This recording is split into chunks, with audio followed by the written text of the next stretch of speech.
Bonjour et bienvenue dans ce cours de biologie qui est cette fois-ci dédié aux muscles. Commençons donc par le sommaire. Dans un premier temps, nous allons parler des muscles lisses. Dans un second temps, nous allons parler des muscles striés. La troisième partie de ce cours sera dédiée aux propriétés du tissu musculaire. La quatrième partie sera dédiée à la consommation d'énergie du muscle. Et enfin, la dernière partie concernera la production de déchets des muscles du corps humain. Commençons donc par vous présenter ce que sont les muscles lisses. Ce qu'on appelle les muscles lisses ou muscles viscéraux, ce sont les muscles qui se situent dans la paroi de certaines viscères ou autour des orifices viscéraux, dont ils contrôlent l'ouverture et la fermeture. Citons par exemple les muscles de la paroi de l'estomac, qui permettent le brassage de la nourriture afin qu'elle soit facilement digérée. Citons aussi les muscles de la paroi de l'intestin grêle, puisque leur contraction pousse le chyme, le produit de la digestion des aliments dans l'estomac, à l'intérieur de l'intestin. Faisons un petit rappel aussi sur les viscères. Les viscères sont les organes logés dans les cavités du corps, à savoir le cerveau, logé dans le crâne, le cœur, logé dans le thorax, l'estomac, la rate, le foie et les intestins qui sont contenus dans l'abdomen et les poumons. Parlons désormais dans cette seconde partie des muscles striés. Un muscle strié est composé de nerfs, de protéines, de neurones moteurs, de vaisseaux sanguins et de fibres musculaires qui sont entourés d'un tissu conjonctif. Le nombre de noyaux contenus dans les cellules des muscles striés dépend de sa sollicitation. Enfin, le nom des muscles striés vient du fait que les cellules musculaires cylindriques sont striées transversalement. Prenez le temps d'étudier le schéma d'un muscle strié sur votre droite. Première catégorie de muscles striés, les muscles squelettiques, qui sont reliés donc au squelette. Ils permettent au corps d'assurer sa locomotion, c'est-à-dire son mouvement. Chacun de ces muscles est composé d'un corps charnu et d'un ou plusieurs tendons qui permettent aux muscles de s'insérer sur l'os.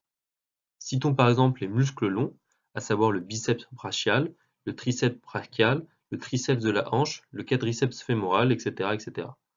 Citons aussi les muscles courts, comme le court supinateur ou encore le carré pronateur.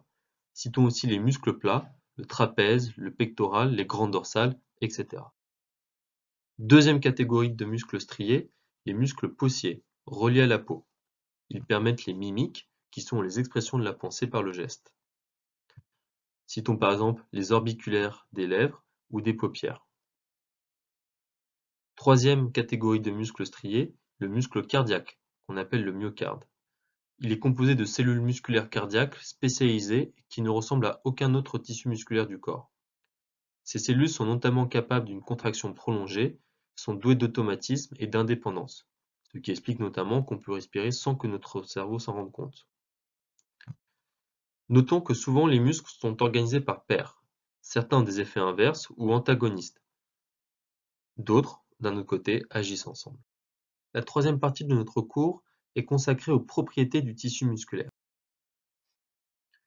On distingue 4 grandes propriétés du tissu musculaire. La première, c'est l'excitabilité, c'est-à-dire que l'influx nerveux permet d'exciter le muscle. Deuxième grande propriété, la contractilité. Le muscle peut se contracter suite à un influx nerveux. Troisième grande partie, la tonicité. Le muscle n'est jamais relâché, même au repos. Enfin, quatrième grande propriété, l'élasticité. Le muscle peut s'allonger lors d'un étirement avant de retrouver sa forme initiale lorsque l'étirement cesse. Prenez le temps d'observer le schéma sur la gauche. Notons aussi que les cellules musculaires sont constituées de filaments qu'on appelle les myobriphiles. Elles permettent à la cellule musculaire de se contracter et de se décontracter sans se rompre. Ceci permet donc à la cellule d'avoir une certaine élasticité. Le schéma sur votre gauche vous présente les principaux muscles du corps humain. Prenez le temps de les apprendre. Attaquons désormais la quatrième partie qui est dédiée à la consommation d'énergie des muscles. Deux principes sont à connaître. Le premier, c'est que l'énergie du muscle vient de la dégradation du glucose, donc un sucre, qui est stocké dans les cellules sous forme de glycogène.